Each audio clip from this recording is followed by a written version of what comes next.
एक गांव में नाहर नाम का एक आदमी रहता था जो दिखने में बहुत ही बदसूरत था। इसलिए उसका चेहरा हमेशा रोता हुआ ही नजर आता। उसके सिर पे बाल भी बहुत कम थे और जो थे वो भी अजीब और रंगीले थे। गांव के सभी लोग उससे दूर भागते थे। गांव के छोटे बच्चे उस पर हंसते और उसका मजाक उड़ाते थे। इस बात का नाहर को बहुत बुरा लगता था। एक रात नाहर अपने घर में आईने के सामने खड़ा होकर खुद के चेहरे को घूर रहा था। वो बहुत गुस्से में लग रहा था और अचानक अपने आप से आईने में बात करने लगा। कितने बदसूरत हो तुम। तुम्हारा चेहरा कितना उदास और दुखी है। इसलिए गांव का कोई भी आदमी तुम्हें पसंद नहीं करता। तुम्हें इस चेहरे को बदलना होगा। इस गंदे चेहरे पर तुम्हें दूसरा चेहरा पहनना होगा। एक हंसता हुआ और खुश चेहरा जो सबको पसंद आए। नाहर ने सामने रखे लाल रंग को उठाया और उससे अपने मुंह पर रंग लगाने लगा। उसने उस लाल रंग से अपने मुंह के दोनों तरफ एक बड़ी सी स्माइल बनाई। अपने आंसू छिपाने के लिए उसने अपने पूरे चेहरे पर सफेद रंग लगाया और आंखों के इर्द गिर्द काला रंग लगा दिया। थोड़ी ही देर में उसका चेहरा एक क्लाउन की तरह लगने लगा। नाहर खुद का चेहरा आईने में देखकर बहुत खुश हुआ, क्योंकि अब उसका चेहरा बिल्कुल बदल चुका था और उसका असली उदास और बदसूरत चेहरा उस क्लाउन के मेकअप के नीचे छिप गया था। मेरा उदास चेहरा तो खुश हो गया। आज के बाद कोई भी आदमी मुझे देखकर दूर नहीं भागेगा। छोटे बच्चे मुझ पर नहीं हंसेंगे, पर गांव में मेरे जैसे और भी लोग होंगे जो अपने चेहरे को पसंद नहीं करते। मुझे उनकी भी मदद करनी चाहिए। उनको भी नया चेहरा देना चाहिए।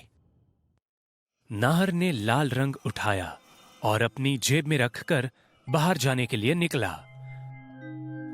वो जब गांव में आया तो उसे अपने आसपास कोई भी नजर नहीं आ रहा था। नाहर ने पूरे गांव में किसी उदास और दुखी आदमी को ढूंढा, पर उसे कोई नहीं मिला। आखिर में वो खुद उदास होकर एक पेड़ के नीचे बैठ गया। थोड़ी देर बाद अचानक नाहर को पेड़ के पीछे से किसी के सिसकने की आवाज आने लगी। उसने पेड़ के पीछे जाकर देखा तो एक जवान लड़का अकेला बैठा रो रहा था। नाहर उसके पास गया और उसे पूछने लगा, क्या हुआ? तुम रो क्यों रहे हो? उस लड़के ने कुछ जवाब नहीं दिया, बस रोता रहा। नाहर उसके बगल में बैठ गया और फिर से उसने पूछा, क्या नाम है तुम्हारा और इतना क्यों रो रहे हो? उस लड़के ने रोते रोते जवाब दिया, मेरा नाम हरीश है। मुझे मेरे मालिक ने काम से निकाल दिया है, इसीलिए मैं रो रहा हूँ। अरे उदास मत हो। जब तुम रोते हो तो तुम्हारा चेहरा बिल्कुल अच्छा नहीं लगता। तुम रोना बंद करो और अपने चेहरे पर मुस्कान लाओ। रुको, मैं ही तुम्हारे चेहरे पर मुस्कुराहट लाता हूँ। उसने नाहर के हाथ को झटका और उसकी वजह से वो लाल रंग नीचे गिर गया। आप ये क्या कर रहे हो? मुझे अकेला छोड़ दीजिए, जाइए यहाँ से। हरीश की ये बात सुनकर नाहर को बहुत बुरा लगा और उसकी आंखों में अब खून उतर आया। नाहर गुस्से से हरीश की तरफ देखने लगा। गुस्से में उसका क्लाउन वाला चेहरा और भी खूंखार लग रहा था। नाहर का वो रूप देखकर हरीश डर गया। हरीश वहां से भागने के लिए उठा, पर नाहर ने उसका हाथ पकड़कर उसे वहीं रोक लिया। हरीश अब और भी डर गया। तुमने मेरे लाल रंग को खराब कर दिया, पर कोई बात नहीं। मैं तुम्हारे चेहरे पर मुस्कुराहट ला कर रहूंगा। नाहर ने अपनी जेब से एक छोटा सा चाकू निकाला और हरीश के सामने उसे हिलाने लगा। हरीश उस चाकू को देखकर बहुत डर गया और नाहर के सामने गिड़गिड़ाने लगा। मुझे जाने दो, मैंने तुम्हारा क्या बिगाड़ा है? तुमने मेरा कुछ नहीं बिगाड़ा। मैं तो बस तुम्हें खुश देखना चाहता हूँ। अगर तुम खुश नहीं रहोगे तो ये गांव वाले मेरी तरह तुम्हारा भी मजाक उड़ाएंगे। आओ, मेरे पास आओ। नाहर ने उस चाकू को हरीश के मुंह में डाल दिया और उसके गाल को काटने लगा। जैसे ही नाहर ने गाल को अंदर से काटना शुरू कर दिया, हरीश के मुंह से खून बहने लगा और वो जोर जोर से चीखने लगा। नाहर ने दूसरे गाल को भी काटना शुरू कर दिया।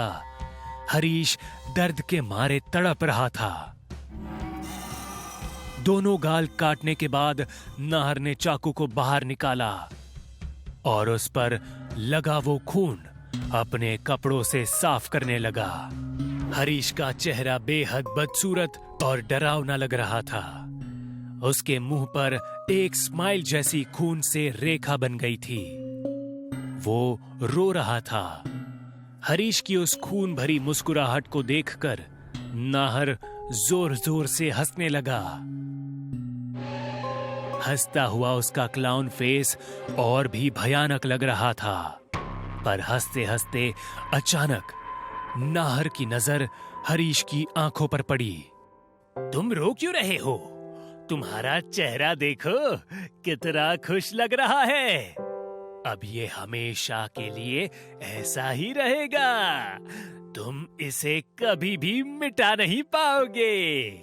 हरीश ने कुछ कहने की कोशिश की, पर मुंह के कटने की वजह से वो कुछ बोल नहीं पाया और वैसे ही मुंह को पकड़कर रोता रहा। हरीश को अब भी रोता देख नाहर को गुस्सा आ रहा था। तुम रोना बंद करो। तुम्हारे आंसू देखकर मुझे तकलीफ हो रही है। हरीश रोए ही जा रहा था। सहन ना होकर नाहर तेजी से आगे बढ़ा और वो चाकू लेकर हरीश के दोनों आंखों में घुसा दिया। हरीश की एक जोरदार चीख निकली और वो जमीन पर गिर गया। नाहर खूनी नजरों से उसकी तरफ देखकर कहने लगा, अब तुम्हारी आंखों से कभी भी आंसू नहीं निकलेंगे और तुम हमेशा के लिए खुश रहोगे। अब तुम आराम से सो जाओ। नाहर ने अपने क्लाउन फेस से एक बार हरीश की तरफ देखा और उसे वहीं मरने के लिए छोड़कर वो वहां से चला गया। मुझे दूसरों को भी हंसाना है। अब मैं जाता हूं। उस रात से बहुत से लोग उस क्लाउन फेस नाहर के हाथों मरने लगे। जिस किसी को भी वो दुख में देखता, उसका अंजाम हरीश की तरह ही होता। इसलिए गांव के लोगों ने रात को बाहर निकलना बंद कर दिया। पूरे गांव में एक तनाव और डर का माहौल फैल चुका था।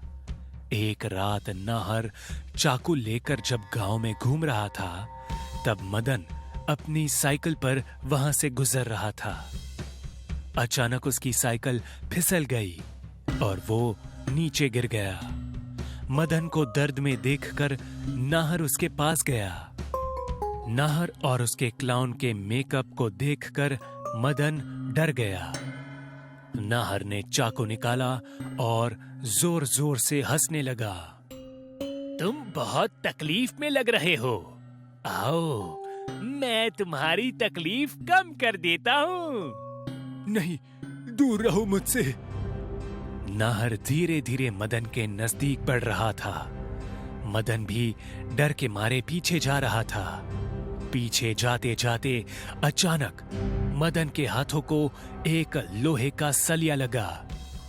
उसने चुपके से वो उठा लिया और नाहर के नजदीक आते ही उसने नाहर के पेट में उस सलिए को घुसा दिया। नाहर दर्द के मारे जोर से चिल्लाया, पर थोड़ी ही देर में अचानक वो शांत हो गया। मदन ये देखकर डर गया, क्योंकि नाहर के पेट से बिल्कुल भी खून नहीं बह रहा था और वो जिंदा था। मदन ने वो सलिया निकालकर उसकी छाती में घुसाया, पर फिर भी नाहर का एक बूंद भी खून नहीं निकला। नाहर भी ये देखकर जोर जोर से भयानक हंसी हंस रहा था। मदन ने छाती से उस सलिए को बाहर निकाला और खुद उठकर खड़ा हो गया। वो बहुत डरा हुआ था, पर फिर भी उसने आखिरी वार करने के लिए सलिए को नाहर के मुंह में घुसा दिया। सलिया नाहर के गालों के दोनों तरफ से बाहर निकला और उसकी हंसी अचानक से रुक गई। नाहर नीचे गिर गया और उसका चेहरा पूरी तरह से सफेद पड़ने लगा। थोड़ी ही देर में नाहर की और उसके अंदर के क्लाउन की मौत हो गई और पूरा गांव रात के समय भय मुक्त होकर घूमने लगा। नाहर के मरने के बाद गांव में कोई भी इंसान किसी बदसूरत इंसान को चिढ़ाने और उस पर हंसने से पहले 10 बार सोचने लगे। हमें भी किसी के व्यंग का मजाक नहीं उड़ाना चाहिए। सारांश अपने बीवी और 2 बच्चों के साथ अपने आगे की जिंदगी बहुत खुशनुमा तरीके से बिताना चाहता था। उसे एक बड़े और खूबसूरत घर की बहुत जरूरत थी, जिसमें वो अपने परिवार के साथ सुकून से रह सके। इसी बीच एक ब्रोकर ने उसे एक घर के बारे में बताया, जो शहर के एकदम कोने में है, बिल्कुल किसी फार्म हाउस की तरह। घर तो वाकई सुंदर था, लेकिन समस्या यही थी कि ये घर शहर से थोड़ा दूर एकदम सुनसान इलाके में था। इसी वजह से इस घर की कीमत इसके असल कीमत से काफी कम थी, जो कि एक फायदे का सौदा हो सकता था। Rita, what do you think? ये घर हमारे लिए कैसा रहेगा? मुझे तो बहुत सही लग रहा है। घर तो वाकई अच्छा है, लेकिन प्रॉब्लम यह है कि इलाका बहुत सुनसान है और यहाँ इकलौता सिर्फ हमारा ही घर होगा। अरे लेकिन ये तो अच्छी बात है ना, क्योंकि इसमें हम शांति से रह पाएंगे, शहर के इतने शोर शराबे से दूर, एकदम खुशनुमा ढंग में। ये बात भी सही है। वेल, अगर तुम्हें ठीक लग रहा है तो इसे फाइनल करते हैं। और नहीं तो क्या, इतना सुंदर और बड़ा घर, वो भी इतनी कम कीमत में। ये तो वाकई लाजवाब सौदा है। और वैसे भी अगर कोई परेशानी हुई तो हम तुरंत निकल जाएंगे। बिल्कुल सही। इसके बाद सारांश उस घर को खरीद लेता है। घर बहुत ही सुंदर था, काफी बड़ा था। जब वो सभी घर में एंटर होते हैं तो उन्हें उस घर में बहुत सी अजीब पेंटिंग्स दिखाई देती है। पेंटिंग कई मर्डर्स, क्राइम्स और बलात्कार की थी। पेंटिंग का पहला इंप्रेशन पढ़ते ही सारांश भड़क उठता है और उस घर के एक्स ओनर को कॉल करता है। अरे शुक्ला जी, ये कैसा घर है आपका? इतनी खराब पेंटिंग्स कौन लगाता है यार? अरे सॉरी, मैं उन्हें हटाना भूल गया। दरअसल जो पहले किराएदार थे उनकी पेंटिंग्स है ये। कोई नहीं, मैं कुछ लोगों को भेजकर घर से सभी पुराने सामान हटवा देता हूँ। हाँ बिल्कुल, एहसान होगा आपका। ये काम जल्द से जल्द करें। इसके बाद उस घर से सभी पुराने सामानों को बाहर कर दिया जाता है। घर की सभी पेंटिंग्स, पुराने फर्नीचर्स और बाकी सब कुछ। तकरीबन 1 हफ्ते तक सब कुछ ठीक चलता है, लेकिन 1 हफ्ते बाद अचानक से एक शाम पूरे घर की बिजली चली जाती है। Oh shit! अचानक ये लाइट्स क्यों चली गई? जल्दी कुछ करो, खाना भी नहीं बना है अभी। रीटा कैंडल्स जलाने के लिए किचन में जाती है और कैंडल्स को जलाती है, लेकिन बार बार कैंडल्स बुझ जाते हैं। इसी दौरान उसे ठीक अपने पीछे कोई हाथ महसूस होता है जो धीरे धीरे उसके गले के करीब बढ़ रहा था। रीटा तुरंत पीछे पलटती है, तब वो हाथ गायब हो जाता है। लेकिन रीटा को खुद से कुछ दूरी पर एक आदमी खड़ा दिखता है जिसके हाथों में एक खतरनाक चाकू था। ये देखते ही उसकी चीख निकल जाती है। उसकी चीख सुनकर सारांश तुरंत वहां आ जाता है। अरे क्या हुआ रीटा, तुम इतने जोर से क्यों चीखी? सारांश, मैंने अभी आदमी को खड़े देखा जिसने चाकू लिया था और वो मुझे मारने वाला था। कौन आदमी? कौन तुम्हें मारने की कोशिश कर रहा था? ये तुम कैसी अजीब बातें कर रही हो? यहाँ हमारे अलावा तो दूसरा कोई भी नहीं है। नहीं सारांश, मैं झूठ नहीं बोल रही। सच में इस घर में कुछ तो गड़बड़ है। तुम पहले शांत हो जाओ और पानी पियो। इसके अगले ही पल लाइट आ जाती है और पूरा घर जगमगा उठता है। इसके बाद सारांश देखता है कि सब कुछ बिल्कुल ठीक है। जरूर ये रीटा का वहम ही था।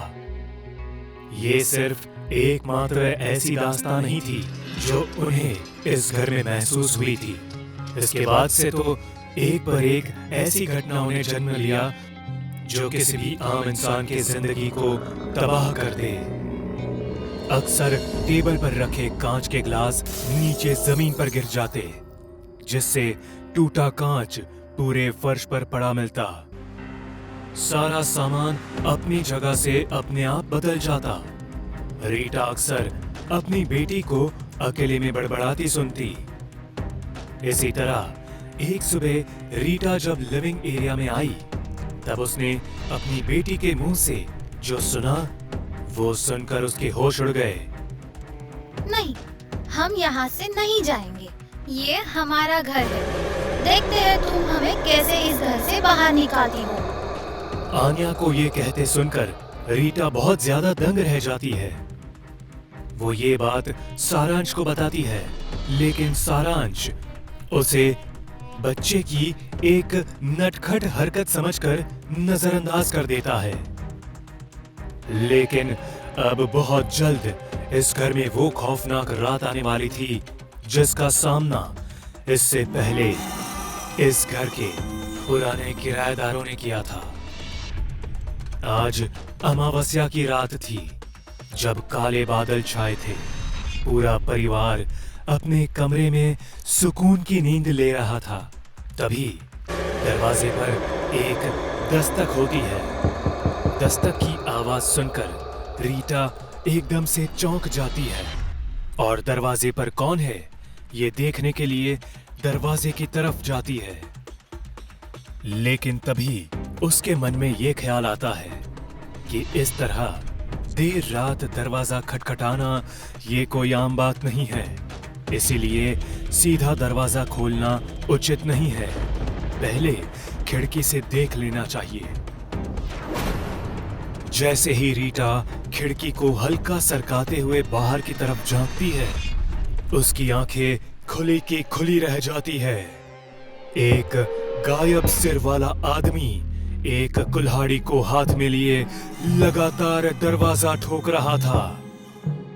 लगातार इस आवाज के चलते सारांश भी जाग उठा और बाहर लिविंग एरिया में आ गया, जहां डर के मारे रीटा अभी बस संभलने की कोशिश ही कर रही होती है। रीटा, क्या हुआ? तुम ऐसे पुतले की तरह क्यों खड़ी हो? तभी घर के चारों ओर से डरावनी आवाजें गूंजने लगती है। अचानक ये सुनकर सारांश भी एकदम सकपका जाता है। तभी उसकी नजर सामने रीटा पर पड़ती है, जिसने अपने सभी बालों से मुंह को ढक लिया था। इन आवाजों के बीच अचानक उसे अपने बच्चों का ख्याल आता है जो रूम में अकेले थे। सारांश भागता हुआ अपने रूम की तरफ जाता है, लेकिन दरवाजे पर पहुंचते ही उसे एक तेज झटका लगता है।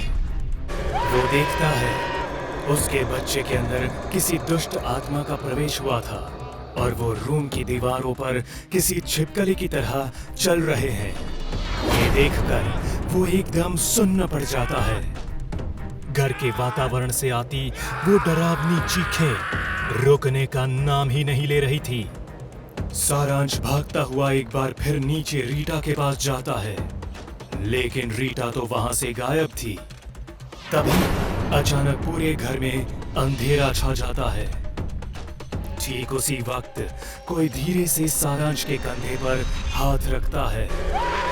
जब वो धीरे से पीछे मुड़ता है तो वो रीटा थी, जिसकी आंखें अब लाल हो चुकी थी और मुंह के अंदर से 2 नुकीले दांत बाहर आ चुके थे।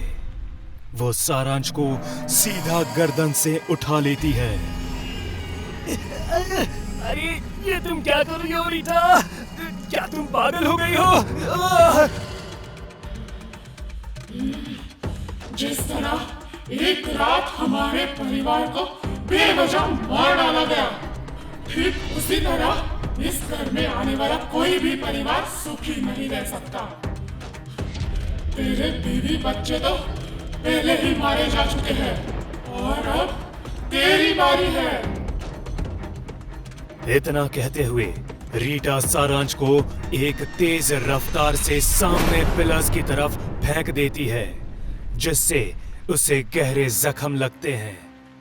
और फिर रीटा एक धारदार चाकू लिए उसकी तरफ बढ़ती है और फिर उसके जिस्म से बची कुची जान भी बाहर निकाल देती है।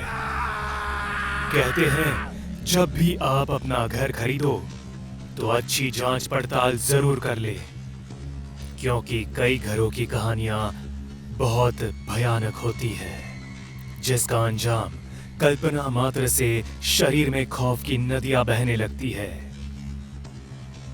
इस परिवार के साथ भी कुछ ऐसा ही हुआ। ये भी निशाना बने एक ऐसे घर का जो कि श्रापित था। उस श्रापित घर का इतिहास कुछ इस प्रकार है कि कई सालों पहले इसी घर में एक परिवार रहता था।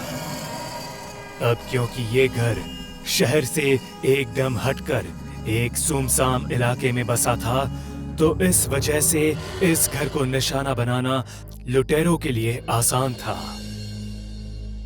एक रात कुछ इसी तरह दस्तक सुनने के बाद परिवार के लोगों ने दरवाजा खोला। तब 2 लुटेरे अंदर दाखिल हुए और उन्होंने पहले तो सारे धन जेवर लूट लिए और हाथापाई के दौरान पूरे परिवार को मार डाला। तब से ये घर पूरी तरह से श्रापित हो चुका है और जो भी यहाँ रहने आता है वो जिंदा नहीं बचता।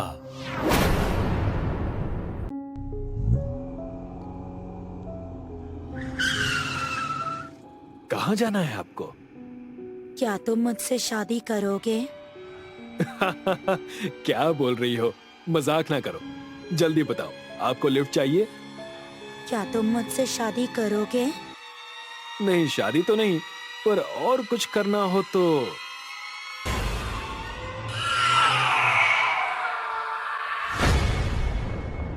राज और काजल की शादी को लगभग 1 साल हो गया था और उनकी एक बेटी भी थी। राज वैसे तो आंध्र प्रदेश के एक गांव का रहने वाला था, पर अभी वो और उसकी पत्नी काजल बैंगलोर में जॉब कर रहे थे। नमस्ते पिताजी, कैसे हैं आप? नमस्ते बेटा, मैं अच्छा हूँ, पर तेरी माँ की तबीयत बिल्कुल ठीक नहीं है। वो कल से तुझे बहुत याद कर रही है। हो सके तो तू आ जा। हाँ हाँ जरूर, मैं कल ही आ जाऊंगा। आप माँ से कहिएगा कि वो परेशान ना हो। ठीक है, पर ध्यान रखना कि रात में मत आना, उजाले में ही आना। ऐसा क्यों? क्यों मत पूछ, बस तू दिन में ही आना। ठीक है, आप घबराइए मत, मैं आता हूँ। राज उस शाम घर जाता है और काजल को सारी बात बताता है। हाँ तो ठीक है, चलते हैं कल। वैसे भी कल सैटरडे है तो मेरी छुट्टी है। हाँ, पर सुबह जल्दी निकलना पड़ेगा क्योंकि पापा ने कहा है कि वहाँ दिन में ही आना, रात नहीं होनी चाहिए। ठीक है। वो लोग पैकिंग करते हैं और सो जाते हैं, पर अगली सुबह उन्हें उठने में देर हो जाती है, इसीलिए वो लोग निकलने में भी लेट हो जाते हैं।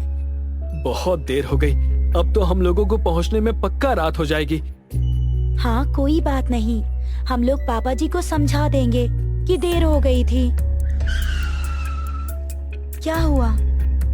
मैं थोड़ा कंफ्यूज हूँ कि क्या गांव का रास्ता ये है या कोई और।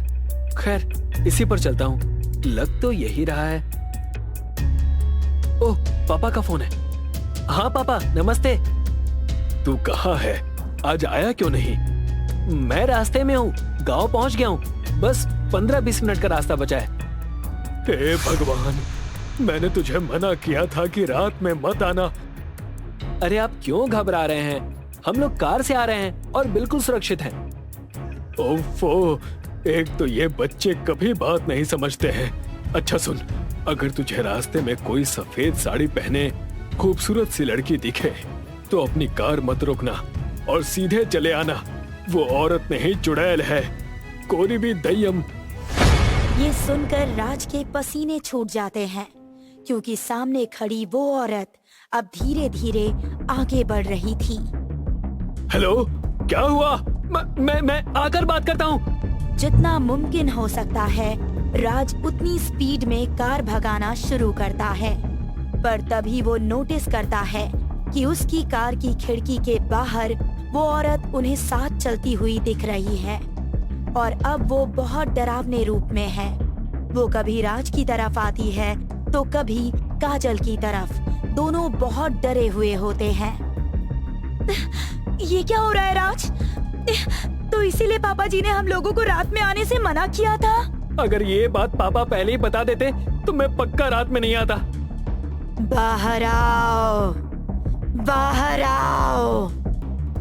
नहीं, बाहर मत जाना राज, ये तुम्हें मार डालेगी। मैं कौरवी दయ్యం हूँ।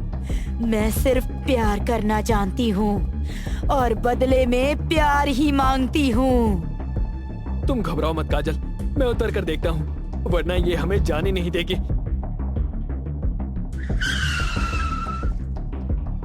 क्या तुम मुझसे शादी करोगे? मेरी शादी हो चुकी है। ये मेरी पत्नी काजल है और उसकी गोद में मेरी बेटी पिंकी है। इसमें क्या बड़ी बात है? मैं इनको अभी मार देती हूँ, फिर तुम मुझसे शादी कर सकते हो। नहीं, मैं तुमसे शादी करने के लिए तैयार हूँ। इन दोनों को छोड़ दो। मुझे बस 1 मिनट दो, मैं अपनी पत्नी से एक आखिरी बार मिल लूं और उसका मंगलसूत्र उतार दूं। ये आप क्या कर रहे हैं? राज कोई जवाब नहीं देता और उसके पास जाकर उसका मंगलसूत्र उतार लेता है और चुपके से उसकी बैग से सिंदूर की डिबिया भी निकाल लेता है।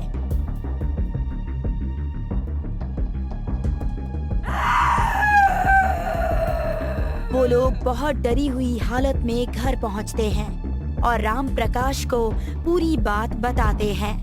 राम प्रकाश पहले तो राज को थोड़ा डांटता है पर फिर उससे चिपककर रोने लगता है। बेटा, कौरवी दయ్యం वो औरत होती है जिसे जीवन में कभी प्यार नहीं मिला और वो कुंवारी ही मर गई। इसीलिए वो मरने के बाद अपना पति ढूंढती है और जो उससे शादी करने को मना करता है वो उसे मार डालती है।